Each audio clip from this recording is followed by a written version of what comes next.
হঠাৎ করে দোকানের মতো পেঁয়াজি খেতে ইচ্ছা হলো, তাই ঝটপট বানিয়ে ফেললাম পেঁয়াজি। আসসালামু আলাইকুম। আমি আজকে পেঁয়াজি তৈরি করছি।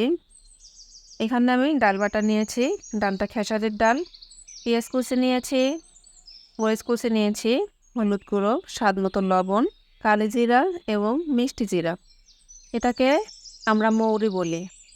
আপনারা কে কোনটা বলেন কমেন্টে জানাবেন। আমি সবগুলো এখন একসঙ্গে এটা মাখিয়ে নিচ্ছি। খুব ভালো করে মাখাতে হবে। এটা আসলে অনেক মজা লাগে। একেবারেই কম মশলায় এই পেঁয়াজিটা তৈরি করতে হয়। আমার মাখানো কমপ্লিট হয়ে গেছে। আমি চুলায় এখন একটু তেল বসিয়ে দিচ্ছি। তেলটা মিডিয়াম হিটে এটা গরম করে নিতে হবে। চুলাটা এখন আমি লো হিট করে দিয়েছি। পেঁয়াজিগুলো লো হিটে ভাজবো, তাহলে পেঁয়াজিটা অনেক সুন্দর মুচমুচে হবে।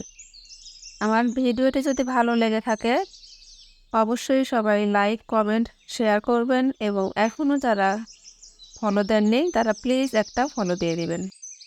পেঁয়াজগুলো আমার ভাজা হয়ে গিয়েছে। আমি এবার উঠিয়ে নিচ্ছি প্রথম ব্যাচটা। এবার আমি আরেকটা ব্যাচ ভেজে নেব। সবগুলো পেঁয়াজই আমি এভাবে ভেজে নেব। খেয়াল রাখতে হবে চুলাটা যেন অবশ্যই লো হিটে থাকে।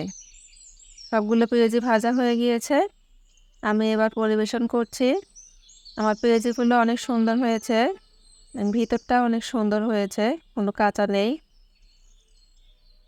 তো আজকের মতো এখানেই রাখছি।